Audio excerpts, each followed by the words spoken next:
ফজর নামাজের আজান দিছে, যখন আল্লাহু আকবার করছে, সে আবার আমাকে ডাকে। কি ভয়াবহ দিন, চিন্তা করা যায়। শাশুড়ি অনেক রিকোয়েস্ট করলো, মানে ছেড়ে চলে যাও। হ্যাঁ, সংসার ছেড়ে যাও। আমার হাজবেন্ড বহুতবার বলছে, হাজবেন্ড বলছে, দেখো তুমি এখানে থেকে কোনো লাভ নাই, তুমি যদি একটা বিয়ে করো তোমার একটা সংসার হবে। আমি বলছি না।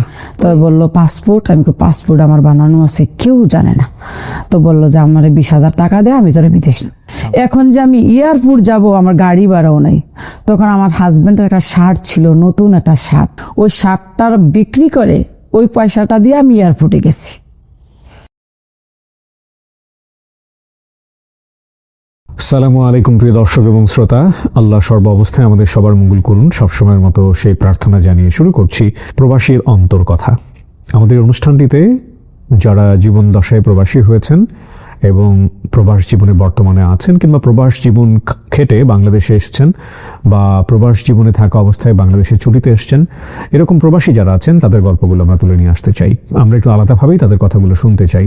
অনেক আনহার্ড স্টোরিজ আছে, যে গল্পগুলো আসলে আমাদের শোনা উচিত। কতটা ত্যাগের বিনিময়ে একজন মানুষ নিজের সমস্ত কিছু ছেড়ে ছুড়ে দিয়ে দেশের বিভুঁয়ে যান এবং সে কষ্টগুলো করে তিনি নিজের পরিবারের জন্য, দেশের জন্য পরিশ্রম করেন।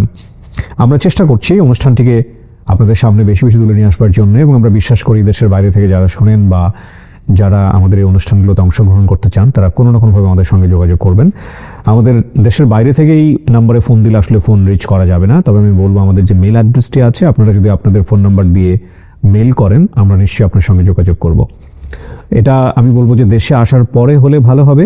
দেশের বাইরে যারা বর্তমানে অবস্থান করছেন তাদেরকে তোমরা যোগাযোগ করে আনতে পারবো না, কারণ আমরা আসলে ওভারসিজ ইন্টারভিউ করি না, আমরা শুধুমাত্র স্টুডিওতে প্রেজেন্ট থাকা অবস্থায় ইন্টারভিউ করি।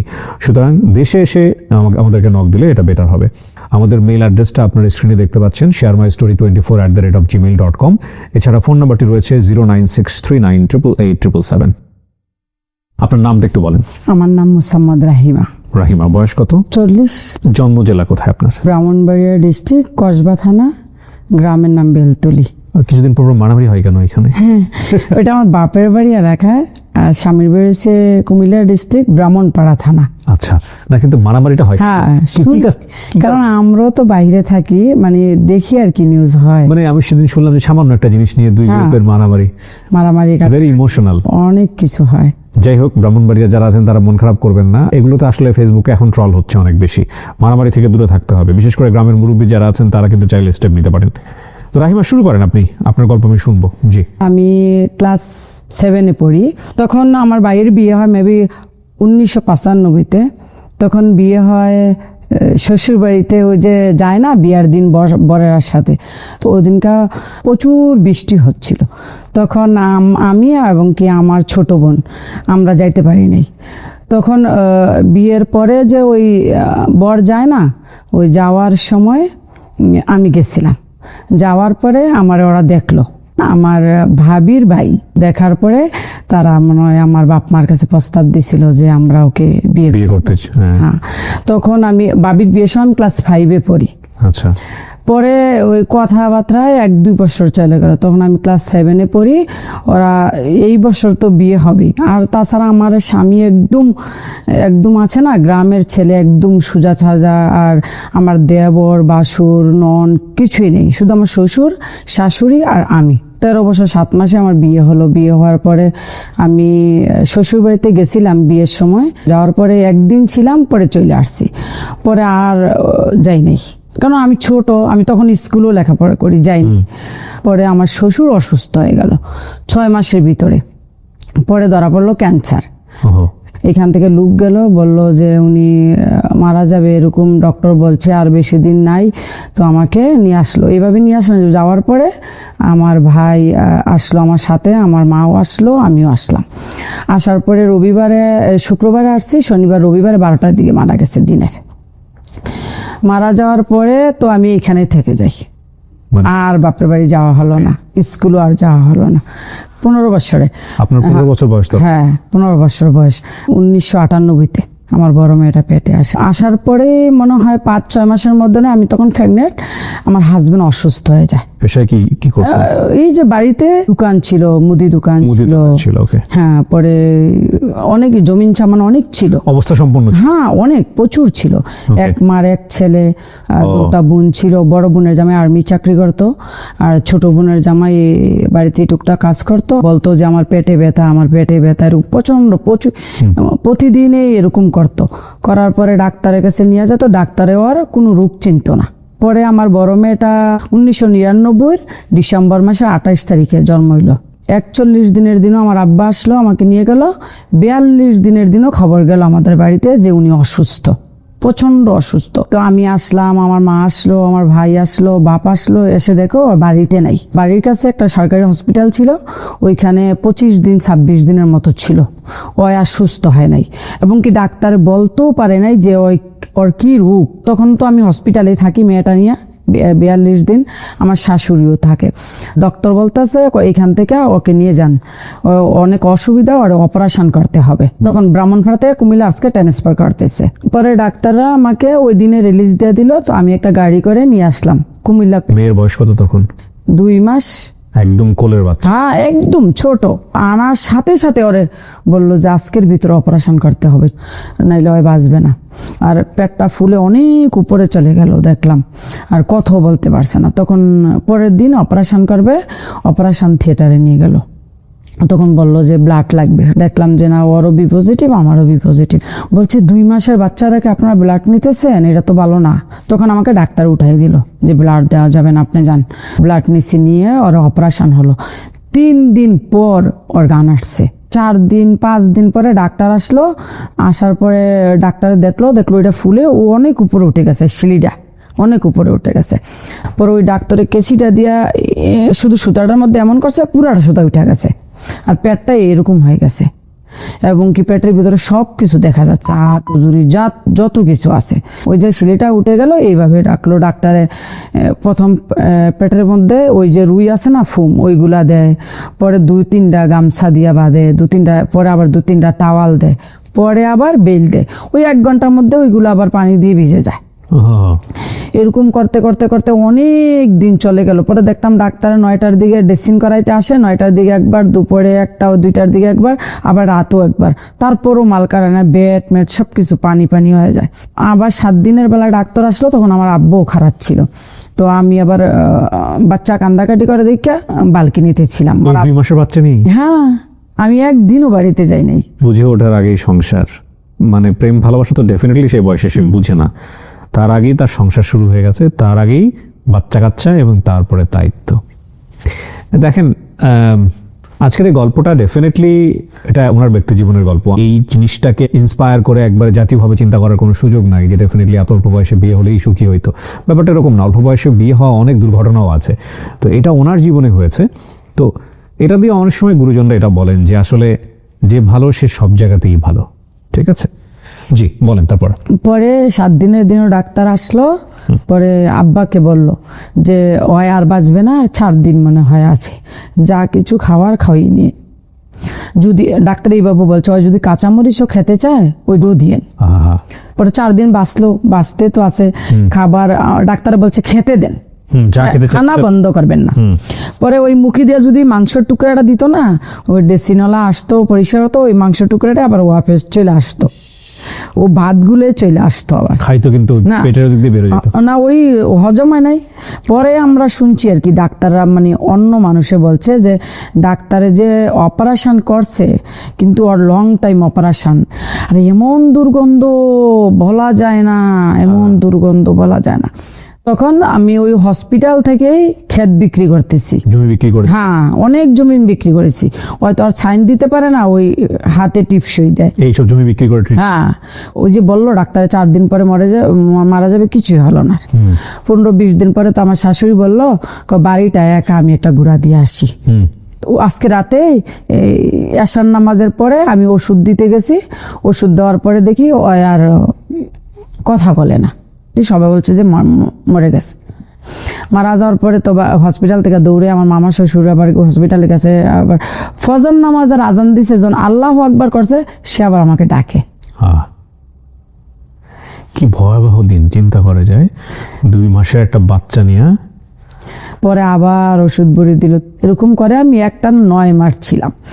9 মাসের পরে হয়তো আর সুস্থ হয় নাই। আমি ডাক্তারে বললাম বাড়িতে আমি নিয়ে যাই, সবাইকে দেখো, খাওয়া বাতাস লাগুক। পরে ডাক্তারে বলে দেখেন আমি এত বড় রিস্ক নিতে পারবো না, আমি আপনাকে একদম বাড়ির জন্য বিদায় দিতে পারবো না। আপনি পারেন যদি আপনার এলাকাতে একটা হসপিটাল থাকে ওইখানে আপনি রাখতে পারেন। ওই যে প্রথম হসপিটালটায় ভর্তি ছিল ওইটাতে আবার নিয়ে আসছি 9 মাস পরে। প্রায় 1-2 মাস আবার এখানে থাকলাম, মোট 11 মাস আমি হসপিটাল ছিলাম।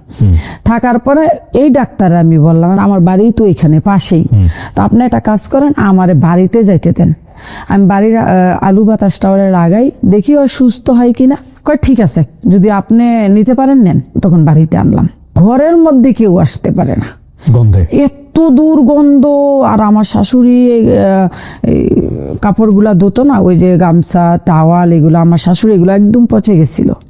আমি একটু কম কম নিতাম কারণ আমি তো বাচ্চার মা। এভরিডে একটা ইঞ্জেকশন করতো, 25,000 টাকা নাকি নিত, ATS, ওই যে পেটটা খোলা না ওইটা ভালো হওয়ার জন্য।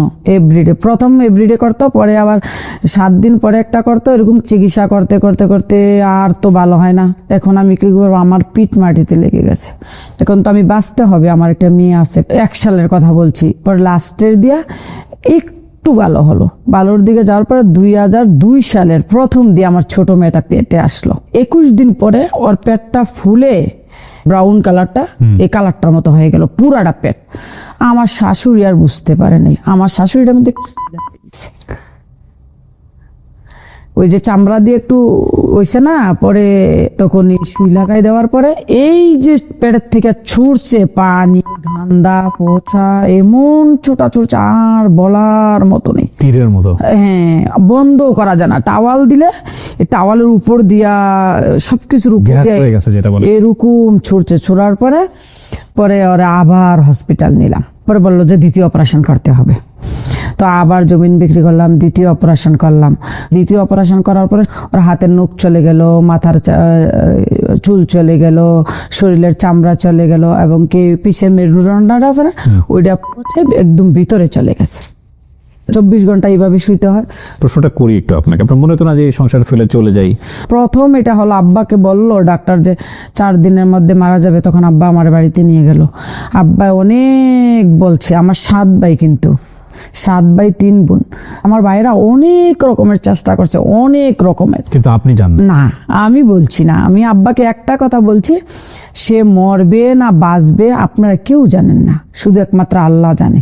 শাশুড়ি অনেক রিকোয়েস্ট করলো, মানে সংসার ছেড়ে চলে যাও। হ্যাঁ, সংসার ছেড়ে যাও। আমার হাজবেন্ড বহুতবার বলছে, আপনার হাজবেন্ড? হ্যাঁ, হাজবেন্ড বলছে দেখো তুমি এখানে থেকে কোনো লাভ নাই, তুমি যদি একটা বিয়ে করো তোমার একটা সংসার হবে। আমি বলছি না। পরে এইভাবে থেকে গেলাম, পরে আর সুস্থ হয় নাই। সুস্থ না হওয়ার পরে তখন আমার একদম পিঠ মাটিতে লেগে গেল। কিন্তু সম্পত্তি আছে, বিশাল সম্পত্তি। হ্যাঁ, বিক্রি করার পরও আর দোকান ছিল, জমিন জামান প্রচুর আছে, পুষ্করণী টুসু সব অনেক কিছু আছে। ওই প্রেগনেন্ট অবস্থায় আমি আবার একটা লাইফ ইন্স্যুরেন্সে জবও করছি কয়েকদিন, 8-9 মাস 10 মাস। পরে এই জবটা দিয়ে আমার কিছু হলো না। তখন আমার বাড়ির একজন ভাসুর আছে, উনি থাকতো সৌদি আরব। তা আমি একদিন কথাটা আমার সাথেই শেয়ার করলাম। আমি ভাই আমি কিভাবে বাঁচবো, সামনের দিকে একটা মেয়ে আছে, আবার এখন আমি প্রেগনেন্ট, কি করব? দেখা যাক, আল্লাহ যা করে করব। ছোট মেয়েটা হওয়ার পরে আমি স্বামী ছেড়ে যাই নাই বিদায় আমার শাশুড়ি আমাকে অনেক অত্যাচার করছে যাওয়ার জন্য। আমার শাশুড়ি আমার এখানে একদিন মারছিল, এমন ভাবে ব্লাড গেছে, আমার পুরা কাপড়গুলা ভিজে গেছিল। আমাকে বলছিল এখানে থেকে কি হবে, তবু আমি যাই নাই। তো ওই বাসুরটা ওই ব্লাড দেখে আমাকে অসুস্থ দেখে আবার ডাক্তারের কাছে নিয়ে গেছিল। ছোট মেয়ের হয়েছে মানে 40 দিনও যায় নাই। ছোট মেয়েটা আমি নিয়ে আমি করলাম ভাই আমার একটা লাইন দাঁড়ান। তো এবার আমার বললো বিদেশ যেতে পারবি? আমি অসুস্থ তখন? হ্যাঁ, অসুস্থই। ওকে। পরে আমি বললাম হ্যাঁ যাব। তো বললো যে যদি যেতে হয় 50,000 টাকা লাগবে, আর পাসপোর্টও বানাতে হবে। পাসপোর্টটা আমি বানালাম। পাসপোর্টটা এমনিভাবে বানাবো, কেউ জানে না ঘরে, শুধু আমার হাজবেন্ড জানে। তখন আমার ছোট মেয়েটার মেবি 1-2 মাস বয়স। হ্যাঁ। বড়টার 2 বছর, 2-2.5 বছর। হ্যাঁ, এটা 2003 সালের প্রথম জানুয়ারি মাসের ঘটনা। পরে আমার এক ননসের জামাই, মানে এলাকার বাড়ির পাশে বাড়ি, একদিন রাতে আসলো। এসে বলল যে আমি দুবাই যাচ্ছি, আগেও দুবাই আসিল, যে আমি দুবাই যাচ্ছি রাইমা, আমার 20,000 টাকা দে। তখন আমি ওরে বললাম, কেউ জানবে না আমি আপনার 20,000 টাকা দেবো, তবে আপনি আমার বিদেশ নিতে হবে। তো বললো পাসপোর্ট, আমি পাসপোর্ট আমার বানানো আছে, কেউ জানে না। তো বললো যে আমার 20,000 টাকা দে, আমি তোরা বিদেশ নিই। স্বামী এটা জানতো? হ্যাঁ, শুধু স্বামীই জানতো, আর কেউ জানতো না, স্বামীর মাও জানতো না, বোনও জানতো না। পরে আমি অনেক বুঝাইলাম যে আমি তো বাঁচতে হবে দুটা মেয়ে নিয়ে, মানুষও মন্তব্য করে 2টা মেয়ে হয়েছে, সংসারে কেউ নেই, ও কেডা লালন পালন করব, কে দেখবো, কে কি করব। আমার কিন্তু 1 টাকা নাই। বাপের বাড়ি গেলাম, আব্বারে গিয়ে বললাম যে আব্বা, ওই যে আমাদের ক্ষেতের একটা ক্ষেত আছে, ক্ষেতের পাশে যে স্ক্রিমটা পানি উঠে ক্ষেতের থেকে, ওই ক্ষেতটা করে দিবে। কট বলতে? বন্ধক দেবে। বন্ধক? ওই ক্ষেতটা আঁকতে আমার 20,000 টাকা লাগে। আব্বা বলছে ঠিক আছে। পরে আব্বা ব্যাংকে নিয়ে আমার 20,000 টাকা দিল, রাতে কেউ যাতে না দেখে।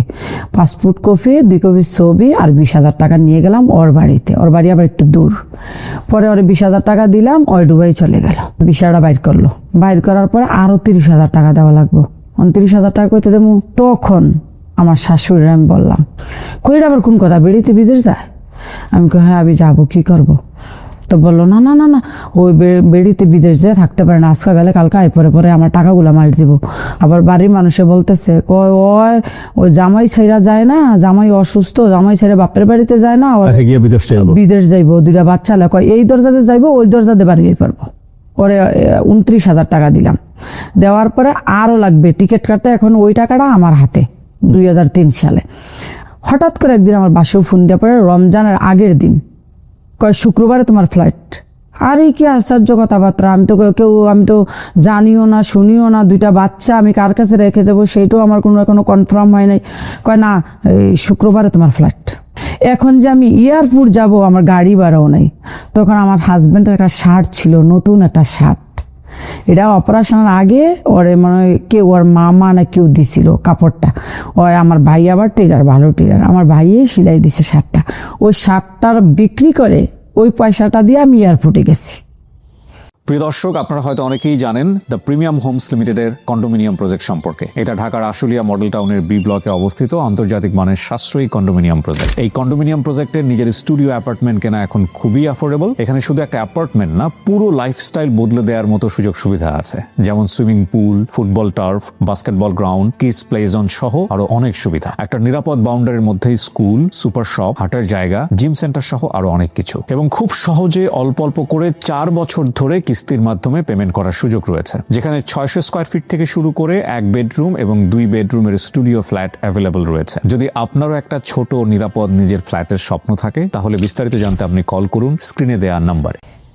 গিয়ে আমি বিদেশে গেলাম আমি দুবাইতে, এই বাচ্চা কাচ্চা রেখে। হ্যাঁ, তখন আমার বড় মেয়েটা 4 মাস বয়স, ছোট মেয়েটা, আর বড় মেয়েটা 2 বছর বয়স। বড় মেয়েটা ঘুমিয়ে গেছিল, আমার শাশুড়ি হাতে দিয়ে, আর ছোট মেয়ের নিয়ে, বৃষ্টি, প্রচন্ড বৃষ্টি। তো আমি ছোট মেয়েটা নিয়ে শুয়ে পড়লাম।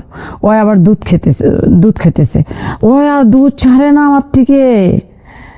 পরে আমি ওরে এমনি ভাবে রেখে উপরে খেতা দিয়ে কাপড় দিয়ে চলে গেলাম 2003-এ। কেমন লাগতেছিল ওই সময়টাতে? যেটা কল্পনা করা যায় না। বলতেছে তো, বলে যাচ্ছে, জাস্ট ফিল করার চেষ্টা করেন, তাহলে বুঝবেন।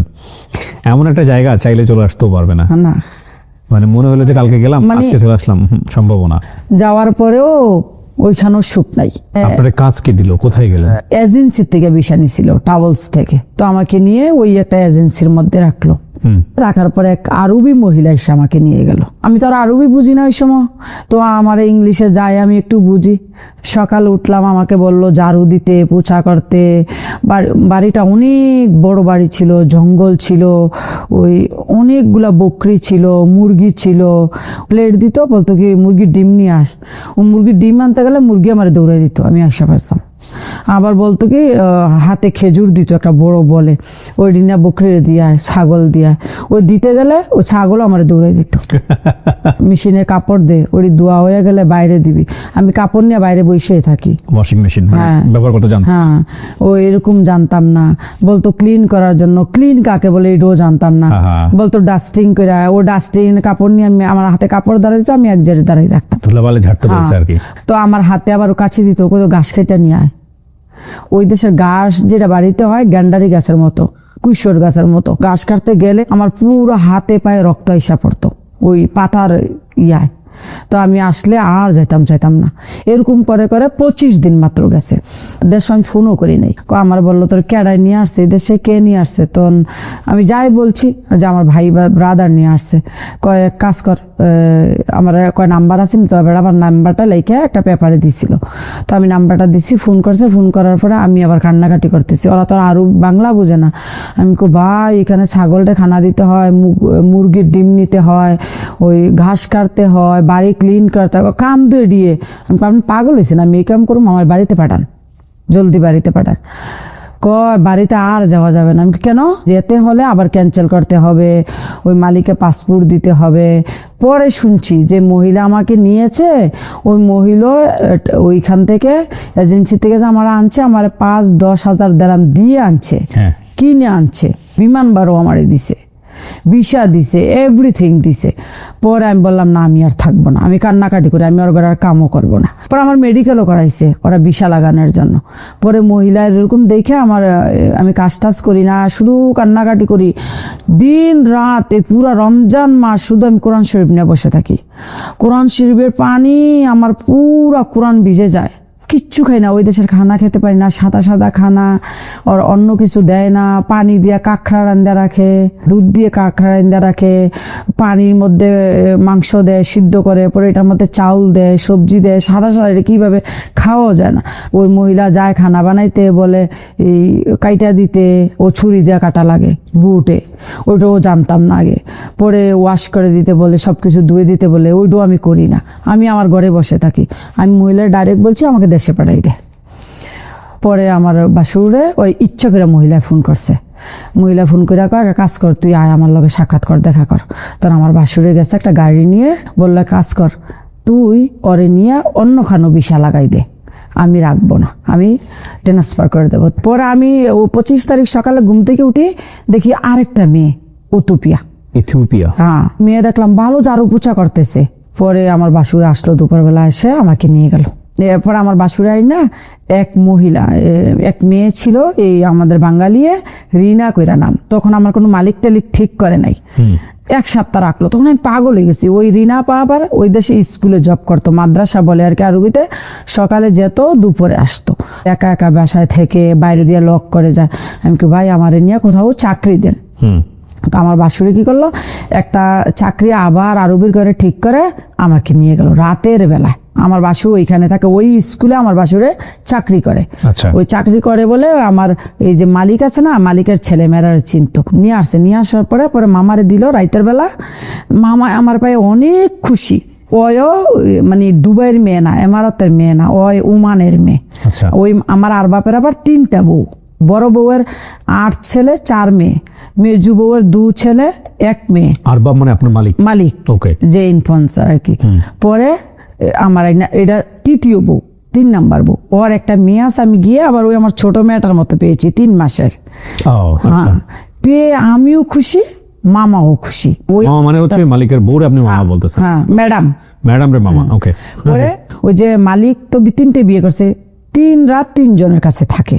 আমি যে গেছি, আমার বয়স তখন 18 বছর 3-4 মাস। তো মামার বয়সটা আমি গিয়ে দেখলাম আমার চেয়েও কম। ওই আমার কাজের কথাও বলে না, খানা বানানোর কথাও বলে না, শুধু ওর সাথে বসে থাকা আর গল্প করা, আর ওই বাচ্চাটারে দেখাশোনা করা। হাউসমেটটা কিন্তু সকাল 5টা বাজে উঠতে হয়, আমি সকাল 11টা বাজে উঠলো, আমার কিছু বলতো না। আমি যে বাচ্চাটা এখানে রেখে গেছি 1 মাস হয়েছে, কিন্তু আমি এখনো আমার কোনো দুধ কন্ট্রোল হয় নাই। মামা বলছে তুই কতদিন হয় দুবাইতে আসছ? আমি কই 1 মাস 10-15 দিন। কয় এখনো তোর দুধ যায় নাই? আমি কই না। আমাদের একটা বাঙালি দোকান ছিল, তো আমারে বললো ওই দোকানে গিয়া ওষুধের কথা ওষুধ দিব। ওষুধ দেওয়ার পরে আস্তে আস্তে আস্তে আস্তে আমার দুধগুলা চলে গেল। থাকলাম ভালোই, আমার কোনো গ্যাঞ্জাম নাই। এদিকে আপনি বাড়িতে মানে বাংলাদেশ না, যোগাযোগ আমি তো আর যোগাযোগ করি না, আমার হাতে মোবাইল নাই, কারো নাম্বার নেই, কোনো কিছু নেই। তো একদিন ফোন করে আমার হাজবেন্ডের চাচাতো বোনের মোবাইলে, ওর একটা মোবাইল আগের দিনও আসিল না, ওই যে মোবাইলের উপর একটা কলমের মতো ছিল, অ্যান্টেনা পরে ফোন দিছি রাইতে, কয় কে? আমি কে আপা আমি মিঞ্জুর মা রাহিমা। কই এই তুই বাচ্চা আসস? আমি কে হ আপা। মানে 2 মিনিট কত হয়েছে, আর হয় নাই। 6 মাস পরে আমি যে দোকানতে সামান আনতে যাইতাম গ্রোসারির থেকে, আমি আবার আরবি ভাষা 1 মাসের মধ্যে শিখে গেছি। আরবি আমি লিখতেও জানি, পড়তেও জানি। আমি বাংলাদেশেও মাদ্রাসার মধ্যেই আমি লেখাপড়া করছি। তো ওই দোকানে যে আসা যাওয়া ডেইলি করি, ওই লোকটা আবার কেরালার, ইন্ডিয়া। তো আমার জিগেলো যে রাইমা তুই যে এই দেশে আসস, বাড়িতে ফোন টোন করস? আমি কি না। পরে কয় তুই আমার এই মোবাইলটা দিয়ে ফোন কর। পরে নাম্বারটা নিয়ে গিয়া ওর ফোনে ফোন লাগাইছি, তখন আমার খালাতো ভাই উঠাইলো। আমি কে আক্তার ভাই আপনি ভালো আছেন নি? করে আহিমা। আমি কয় রে খালায় খালুয়ে চিল্লে মরে যেতেছে, বলছে তুই বলে মরে গেছস। তো আমি কই কালকা এই টাইমে আবার আইনা রেখেন, আইনা রাখলে আমি কথা বলাম। কালকার দোকানে যাইতে পারি নাই। পরে ওই মা আর আব্বাই ওই নাম্বারে বারবার ফোন করে, ব্যাক করছে। হ্যাঁ ফোন করে। 2 দিন পরে আবার দোকানে গেছি, যাওয়ার পরে ওই যে বললো ওই দোকানওয়ালা, রাহিমা তোর দেশের থেকে ফোন আসছিল, খালায় খালুয়ে অনেক কান্দাকাটি করছে, অনেকবার ফোন করছে, 3,500 টাকা ফোনওয়ালারে দিছে। ওই সময় 50 টাকা না 100 টাকা মিনিট নিত। তো ওই মোবাইল দিয়ে 10-15 মিনিট আক্তার বেড়ে ফোন দিলাম। আক্তার বে আমার মা বাপরে ডাকাই আনলো, কথা কইলাম। তখন আমার মা প্রচন্ড কান্নাকাটি, তুই আসস না বাইসা? আমরা তো মনে করছি বাচ্চা নয় আর হিন্দা। পরে আমার হাজবেন্ডেরও ফোন করলাম, তুমি আব্বা মারলো কথা কইছো নি? আমি হ্যাঁ বলছি তো। ওরা বলে তোমার ভাই বোনে বলে আমি নাকি তোমার কোনো বেসা দিছি না, মাইরা ফেলাই দিছি। অনেক কাজের মেয়েরা কি করতো, আটকেই রাখতো। মানে কাজের মেয়েরা ডুবাইতে গেলে চাঁদ সূর্যের মুখ দেখে না। কিন্তু আপনি যদি ভালো থাকেন, এমনও মানুষ নেই পৃথিবীতে যে আপনার ট্রাস্ট কেউ করবে, খারাপ চোখে দেখবে, যদি আপনার ইজ্জত আপনি বজায় রাখেন। ওই আমার বাসুর থাকতো, জাল থাকতো, ননদ থাকতো, যারা আমারে নিল। তো এই যে দুপুরে কাজটা শেষ হলে মামা আবার বাচ্চা নিয়ে শুয়ে পড়তো। মানে 2-1 দিন পরে পরেই যাইতাম। আম্মা আব্বা বললো কি, কয় রেহানার জামাই পাসপোর্ট করছে, রেহানার জামাই বিদেশ যাইব, আমার ছোট বোনের জামাই। তাই আমি আমার এই বাসুরিকে কইলাম, ভাই আমার বোন জামাই আসবো, আপনি একটা ভিসা দেন। কইলো ঠিক আছে, 500 দিরহাম দাও প্রথম। আমি ওই সময় চলে গেলাম ওমান গেলাম মামার সাথে। পরে ওই বোন জামাইয়ের ভিসা হলো, সে গেল দুবাইতে, আমি আর দেখলাম না। 2 বছর পরে আমার ভিসা শেষ, কন্ট্যাক্ট। পরে আমি আর বাপে কইলো, কয় তুই মেডিকেল করে তোর ভিসা লাগাব। আমি আর বাপের লোকে প্রচন্ড বড় একটা ঝগড়া লাগাই দিছি। আমি কইছি আমি আর ভিসা লাগাবো না। আমি তখন আরবি জানি একদম ফুল, আমি আর ভিসা লাগাবো না। কেন? আমি দেশে চলে যাবো, আমার বাচ্চা ছোট ছোট। করে আমি একটা কাজ কর, তুই ভিসা লাগাই দেশের থেকে ঘুরে। আমি কই না, ওর বাচ্চাটা আবার চলতে পারে 2 বছর করার পরে। তো আমি বললাম ঠিক আছে ভিসা লাগাইয়া 3 মাস পর আমার ছুটি দিল। বাড়িতে যখন আসছি তখন মালিকের বোর করে 2য় বাচ্চা হয়েছে, 40 দিনও যায় নাই, 18 দিনের ছুটি দিছে আমারে। আচ্ছা। পরে আমি দেশের থেকে আইসা পড়লাম, আইসা আবার থাকতে লাগলাম। বাংলাদেশে গিয়ে 9 মাস থাকছি। তখন বাচ্চাটা বড়। আপনি এসে কি দেখলাম? জামাইয়ের কেমন অসুস্থ? ওই রকমই দেখলাম। জামাইয়ের দেখাশোনা করে কি ওই সময়টা? ওই শাশুড়ি দেখে। আমার শাশুড়ি ওই সময় আমার মতোই ছিল, 40, 45, 50 এরকম ছিল। তো ওই সময়টাতে কি টাকা পয়সা কিছু ইনকাম করতে? হ্যাঁ, অনেক টাকা ইনকাম। আমি তো ওই যে গেলাম 25 দিন ছিলাম, ওই মহিলা আমাকে 1 মাসের স্যালারি দিয়েছে। তো ওগুলো আপনি কি দেশে পাঠাই দিলেন? না, ওইগুলো আমার বাসুরের কাছে দিলাম, আমি বাসুরের দেশে পাঠাই দিল। আচ্ছা। আর ওই যে 2 বছর ছিলাম, আমার আর বাপে মালিক একসাথে মানে প্রতি মাসে টাকা দিত না, আমার 2 মাস 3 মাস পরে পরে পুরাটা বেতন একসাথে দিত। আচ্ছা। তো আপনি এটা ওই ভাসুরকে দিতেন, ভাসুর দেশে পাঠায়? হ্যাঁ, ওই সময় আমার বাসুরে দিতাম, ব্যাংক ট্যাঙ্ক আমি চিনতাম না, তাছাড়া আমি বাইরেও যেতাম না। পরে টাকাটা ওরাই পাঠাইতো, আমার টাকাটা কেউ মারতো না। পরে বাড়িতে দিত। পরে 9 মাস পরে ম্যাডাম চলে যাবে ওমান। তো আমাকে আবার বলছে ওমান যাওয়ার জন্য। আমি ম্যাডামরে বুঝিয়ে বললাম, আমি ওই দিন আমি 18 দিনে চলে আসলাম, মেয়েটির ভালো করে দেখলামও না। তো এখন তুই ওমান চলে যা, আমি দেশে চলে যাই। ওমান যদি যায়, বাংলাদেশ হাউসমেট আছে, ও আবার ভালো কেয়ার করে। পরে আর বাপে টিকিট কেটে দিল। আমি একদিন আগে চলে গেলাম, ম্যাডাম একদিন পরে চলে গেল। 3 মাস পরে আমি টিকিট নিয়ে গেলাম। তখন আমি আর মালিকরা জানাই নাই যে আমি অমুক তারিখে আসতেছি। গেলাম, গিয়া দেখে ঘরে মেয়ে তো কাজকর্ম করতেছে। তো মামাই আমার বলতেছে, কয় আমার ঘরে তো একটা মেয়ে আছে, ওর ভিসা টিসা আমরা লাগাইছি। আমি কই থাকুক, কয় কাজ করুক, আমিও করি, 2টা বাচ্চা তো আছে। তো আর বাপে আসলো সন্ধ্যায়, আর বাপের ফোন করছে মালিকরে যে রাহিমা আসছে, এখন কি 2জন লোক আমরা রাহাম? তো আর মালিক বলল না, তখন আর বাপের বড় যে ওয়াইফ ওর ঘরে আমি চলে গেলাম। ওর ঘরে আমার এলাকার একজন লোক ছিল, খানা বানাইতো, আরবিতে বলে তাব্বাক, কুক আর কি, কুক করে। পরে আর বাপের বললাম যে আমি যদি বাইরে কাজ করি তুই কি আমার ক্যান্সেল করে দিবি? কয় না, ক্যান্সেল করুম না।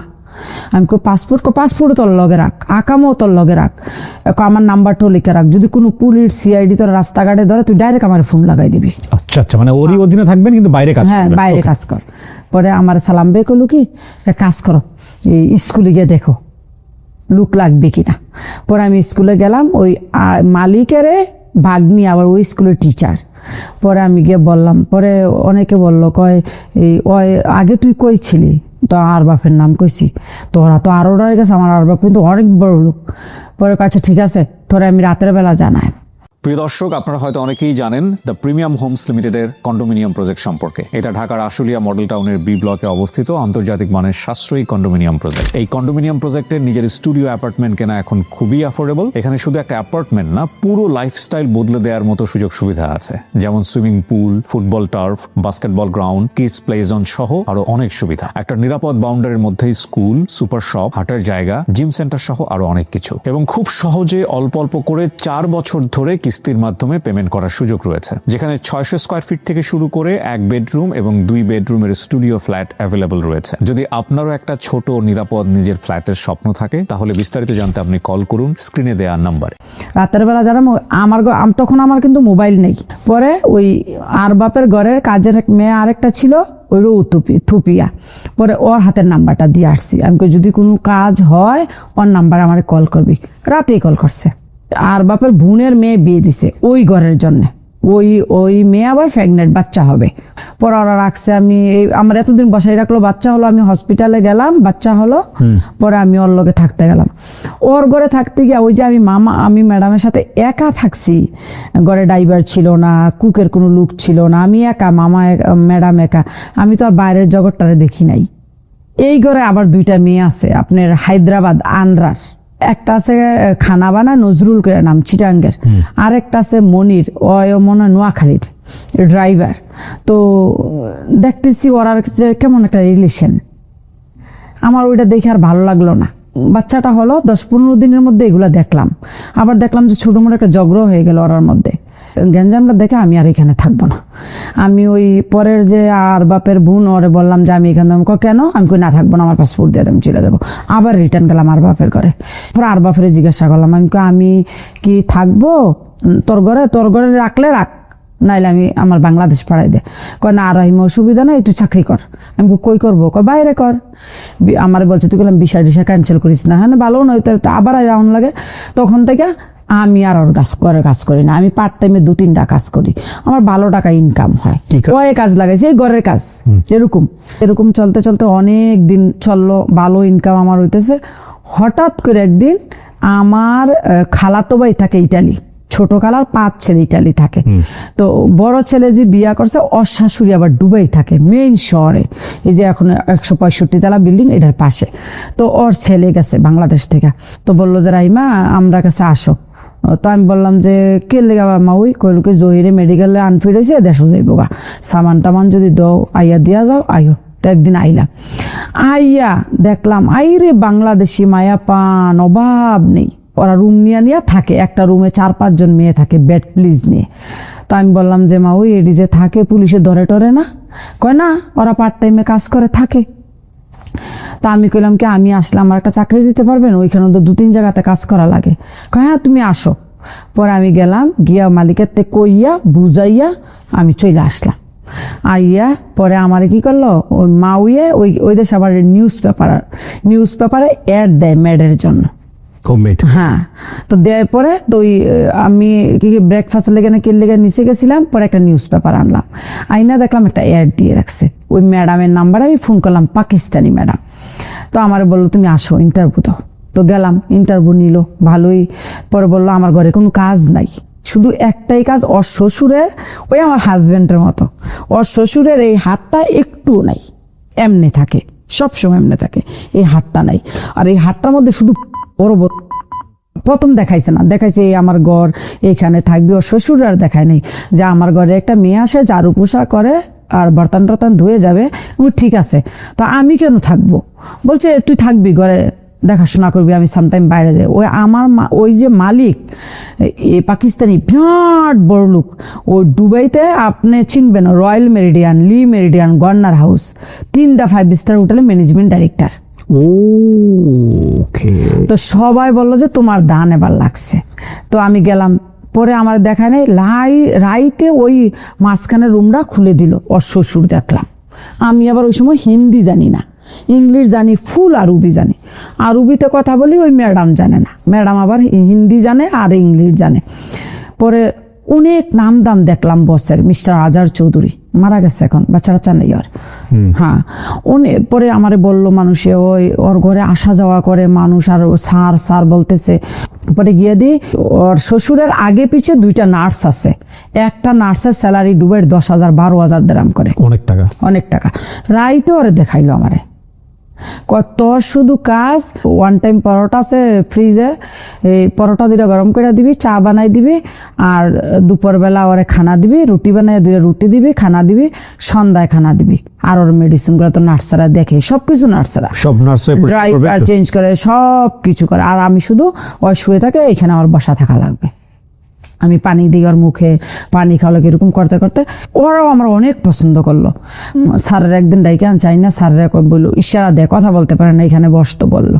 স্যাররা হাতে ধরলো, পরে আমার হাতেও ধরলো, এটা তোর হাতে উঠাই দিয়ে গেলাম, এটা তোর বোন। ওই শ্বশুরে বলল? হ্যাঁ, শ্বশুরে বললো, যা সেবা করছে না। হ্যাঁ, বইলা ওই কান্দা করে দিল। পরে আমার রাখতে রাখলো, পরে আমিও থাকলাম 1 বছর। পরে কি করে, ও বাবারে পার্কে নিয়ে যায়, বসের বাপেরও, তো আমিও সাথে যাই, গিয়ে আমিও ওরকম সোফায় বসা থাকি।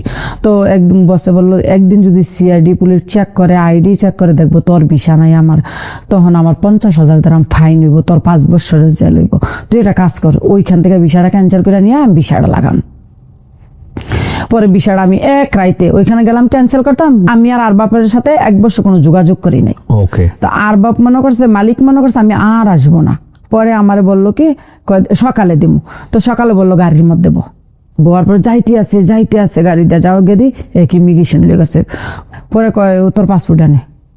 পরে আমি গেলাম, আমার তো সব আটকে ফেললো এরকম একটা রুমে, এখানে তোর পাসপোর্ট। পরে পুলিশে বললো, তুই আর বাপের করতে বাগিয়ে গেছিস আরবিতে? আমি না আমি তো বাগি নাই। তো কয় আর বাপে তোর ব্ল্যাক লিস্ট করে দিছে। আমি না আমি বাগি নাই। পরে ওই চলে গেছে, আমরা নামাই দিয়ে চলে গেছে, কিন্তু ওর নাম্বার আছে আমার কাছে।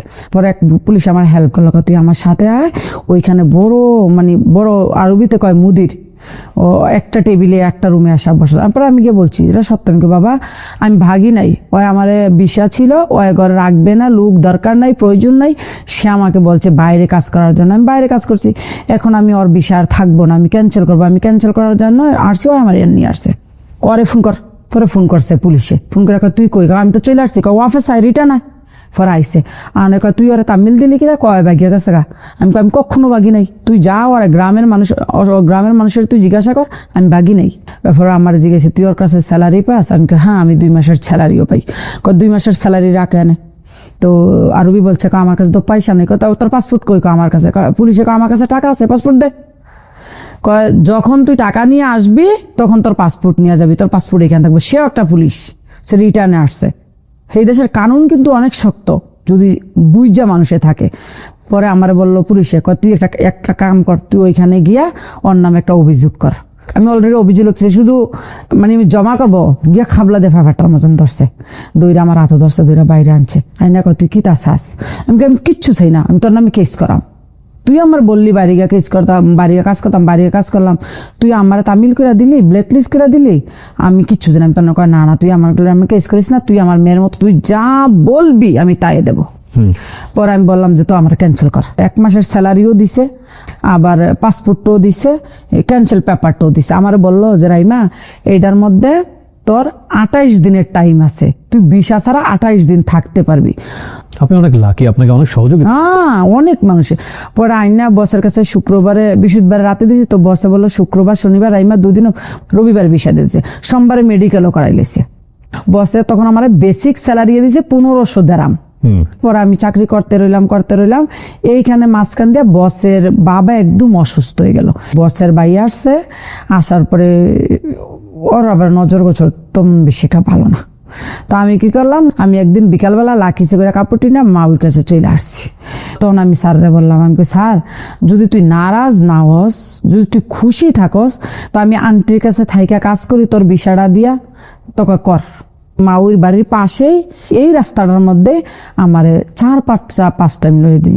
আমি সকাল Part time? হ্যাঁ, তখন আমার মাসের স্যালারি তো 7,000 দিরাম। কোন 7,000 দিরহাম সব বাংলাদেশে কয় টাকা? ওই সময় 7,000 দিরাম বাংলাদেশের 1.5 লাখ। ওরে বাবা, অনেক টাকা। হ্যাঁ, 7,000, কোনো মাসে 8,000 এরকম করে। তো ঈদ আসলে তো কোনো কথাই নাই। পরে এরকম কাজ করতে করতে করতে করতে করতে প্রায় আমি 2012 সালে এরকম আমার আম্মা অসুস্থ হয়ে গেল। আপনার স্বামীর অবস্থা কি তখন? এ তো এরকমই, বিছানায় পড়ে? হ্যাঁ এরকমই। আচ্ছা। তখন ম্যাডামরা আমি ফোন দিয়ে বললাম, ম্যাডাম আমি দেশে চলে যাচ্ছি। কেন? আমি আমার মায়ে অসুস্থ। পরে আমার আবার ছোট ভাই আছে, আমি নিয়ে গেছি আমার ছোট ভাই আজগরে। আবার আমার ভাই আবার আমার মায়ে যখন মারা যাবে 9 দিন আগে শুধু ভিসা লাগিয়ে নতুন ভিসা করে ইন আউট করে ওই দেশে গেছে। 20ও লাগছে না, ওর মেডিকেল করছে না, 20ও লাগাইছে না। তখন আমি বাড়িতে চলে আসলাম। বাড়িতে চলে আসার পরে 10 দিন পরে মা মারা গেল। পরে এখানে থাকলাম। তখন আমার দুটোটা মেয়ে, বড় মেয়েটার বয়স 10-12, ছোট মেয়েটার বয়স এরকম 10। পরে কি করলাম, ঢাকা মহিলা মাদ্রাসার মধ্যে এখানে আমার ভাবি আবার টিচার, এখানে দিয়ে দিলাম। তুই মেয়েকেই? হ্যাঁ, দুনো মেয়েকে।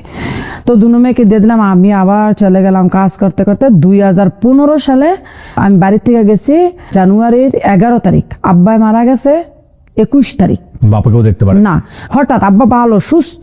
পরে তো এইভাবে চাকরি করে 15 সালে আমি একটা জায়গা নিই বাংলাদেশে যায়? হ্যাঁ, বাংলাদেশে একটা জায়গা আমি ঢাকায়? এক মার্কেটে না, আমাদের এলাকাতে Okay. বাজারের মধ্যে আমি 2 শতক জায়গা নিই। প্রায় ওই সময় 20 লাখ টাকা দিয়ে আমি নিই। 18 লাখ টাকা দিয়ে আমি চলে গেলাম। আমি কিন্তু জায়গার রেজিস্ট্রি করি নাই। ভালো লোক, কাছের লোক। এরপরে 17 সালে ফেব্রুয়ারি মাসে আসলাম, আইসা জায়গাটা রেজিস্ট্রি করলাম, চলে গেলাম। আবার 2018 সালের মার্চের 1 তারিখে বড় মেয়েটা বিয়ে দিলাম। আপনার মেয়ের? হ্যাঁ। কত বছর বয়সে বিয়ে দিলেন? 15-16 ছিল। এত অল্প বয়সে কেন বিয়ে দিতে হবে? দেখেন মাদ্রাসাতে লেখাপড়া করে, আমার তো কেউ নাই, স্বামী তো থাইকেও নাই, শ্বশুর নাই, ও দেবর স্বামী কি নাই, তখনও বিছানার ওরকম পড়ে? হ্যাঁ। আল্লাহ। পরে আমি আবার চলে গেলাম দুবাই গিয়ে আবার 2019 সালে আসলাম। এসে 2019 সালের লাস্টে আবার ছোট মেয়েটার বিয়ে দিয়ে দিলাম। ছোট মেয়েটার বয়স 15-16 এরকম বিয়ে দিয়ে দিলাম। জি। চলে গেলাম আবার। যাওয়ার পরে 2020 সালে আসলাম, এসে আরেকটা জায়গা নিলাম 35 লাখ টাকা দিয়ে। পরে আবার চলে গেলাম। আল্লাহ দিলে আমার ইনকাম আছে, মাসে 2 লাখ 2.5 লাখ, ব্যাপার না। মানে ওটা করতেছেন, এদিকে স্বামীর চিকিৎসা করতেছেন, সংসার চালাচ্ছেন, মেয়ে বিয়ে দিচ্ছেন, জায়গা জমি ঘর করছি। নিচ্ছেন। আর বাড়িতে একটা ঘর টিন সেট দিয়ে একটা বিল্ডিং ও করছি, 2 বেডরুম হল দিয়ে। পরে আবার 2024 সালে আসলাম, আইসা আরেকটা জায়গা নিলাম 42 লাখ টাকা দিয়ে। 40-42 লাখ টাকা দিয়ে নিলাম। প্রথম যে জায়গাটা নিলাম, এই জায়গাটার প্রাইস এখন অনেক বেশি, শুধু বাড়তি আছে। 20 লাখ টাকা দিয়ে কিনছি, এখন আমি বিক্রি করলে 50 লাখ টাকা বিক্রি করতে পারি। এখনো কি মানে পার্ট টাইম জবগুলো হ্যাঁ, করেন? না, এখন আর পার্ট টাইম করি। তাহলে এখন টুকটাক বিশার কিছু কাজ করি। করোনার পরে অনেক লোক নিছি, আমি করোনার আগেও নিছি। ওই পাকিস্তানি যে ফ্যামিলিতে ছিলেন ওখানে তো এখন আর নাই? না, ওইটা তো নাই। ওই যে বাবা মারা গেছে কখন, ওই মারা যাওয়ার পরে ওখান থেকে বের হয়? ওইখান থেকে ওই যে বললাম না স্যার রে, যে এই আব্বা তো এখন আর সুস্থ না, কথা বলে না, খানা খায় না, তো আমি তোর বিষয়টা বাইরে কাজ করি। ওইখান থেকে যে বেরিয়ে গেলাম 2012 সালে, আমি আর ওর কাছে আসি নাই। তোর বসও মারা গেছে। এখনো আপনি দুবাইয়ে কাজ করেন? হ্যাঁ। কোথায় কাজ করেন এখন? এখন দুবাই জুমেরা, মানে অফিসের হেল্পিং হ্যান্ড কাজ করেন? হ্যাঁ। এবং পার্ট টাইমে একটা জব করি আমি স্কুলে, 4 ঘন্টা জব করি। ওইখান থেকে আমার প্রতি মাসে 2300 দিরহাম আসে। কত বছর যাবত দেশের বাইরে? 24 বছর। কি পেলেন, কি হারালেন? টাকা হয়েছে, কিন্তু লাইফ তো আর পাই নাই। স্বামীটা কোথায় এখন? আছে বাড়িতে, বিছানায় ওইভাবেই? না, এখন একটু ভালো। একটা দোকান আছে, ওই যে ছোটখাটো একটা চা পান নিয়ে বসে থাকে। মেয়ের জামাইরা? ছোট মেয়ের জামাই আমি নিয়েছি দুবাই। হ্যাঁ, 5 স্টার হোটেলে। ওই যে আমার বসের হোটেল ছিল, ওই হোটেলে জব করে, 5 স্টার হোটেল। চাকরিও দিয়ে দিয়েছেন? এবং বড় জামাই মালয়েশিয়া আছে। বাবা যে বলছিল, ভাই যে বলছিল সংসার থেকে বের করে নিয়ে গিয়ে একটা নতুন জীবন দিবে, ওইটা কি ভালো সিদ্ধান্ত ছিল? এই যে কষ্টগুলা করলেন, কষ্টগুলা করেছি, ওইটাও আমি মনে করি যে এক দিক দিয়ে ভালো ছিল, আরেক দিক দিয়ে ভালো ছিল না। কারণ আমার তো মেয়ে ছিল, আমার মেয়েগুলা কোথায় যেত? পেটে ধরে মা হওয়া যায়, সেটা বায়োলজিক্যাল মাদার বলে, কিন্তু মা বা বাবা হওয়ার ব্যাপারটা নির্ভর করে মস্তিষ্কে। যেমন ধরেন এই যে ভদ্রমহিলা যিনি আজকে গল্পটা বলে গেলেন, ওনার গল্পের মূল জায়গাটা আসলে এটাই যে আমার 2টা মেয়ে আছে, সুতরাং আমি আমার জামাই কি অবস্থায় আছে সেটা বড় কথা না, আমার দুটো মেয়ের জন্য দায়িত্ব কাঁধে তুলে নিতে হবে। যিনি জীবনে কোনোদিন দেশের বাইরে যান নাই, তিনি জামাইয়ের একটা শার্ট বিক্রি করে 150 টাকা দিয়ে এয়ারপোর্টে গেছেন এবং পরে তিনি জানতে পেরেছেন তাকে কিভাবে নেওয়া হয়েছে টিকিট, এগুলো সে জানতেনও না। এবং তার যে সিনেমাটিক গল্প, এর চেয়ে অনেক সিনেমাটিক গল্প বিশেষ করে প্রবাসী যারা আছেন তাদের অনেকের জীবনে আছে। আমরা এই গল্পগুলো একটু তুলে নিয়ে আসতে চাই একটা দায়িত্ববোধের জায়গাটা থেকে। এই যে এত এত রেমিটেন্স, যে রেমিটেন্সের উপরে বাংলাদেশের অর্থনীতি দাঁড়িয়ে আছে, যে রেমিটেন্স একটু এদিক ওদিক হলে বাংলাদেশের অর্থনীতি কেঁপে যায়, পুরো বাংলাদেশ কেঁপে যায়, সেই সব মানুষদের গল্পগুলো একটু আমাদের জানা উচিত যে কত বড় বড় স্যাক্রিফাইস, পরিবারের ক্ষেত্রে স্যাক্রিফাইস, নিজের জীবনের স্যাক্রিফাইস, এবং এই স্যাক্রিফাইস করার পরে গিয়ে তারা তাদের পুরো জীবনটা দিয়ে এই দেশ গড়ার কাজ করেন, পরিবারের কাজ করেন, এবং পুরো বাংলাদেশটাকে তারাই আসলে এগিয়ে নিচ্ছেন। এই মানুষগুলোর গল্পগুলো আপনাদের সামনে আনতে চাই, সম্মানের জায়গা থেকে আনতে চাই, অনুভূতির জায়গা থেকে আনতে চাই, উপলব্ধির জায়গা থেকে আনতে চাই।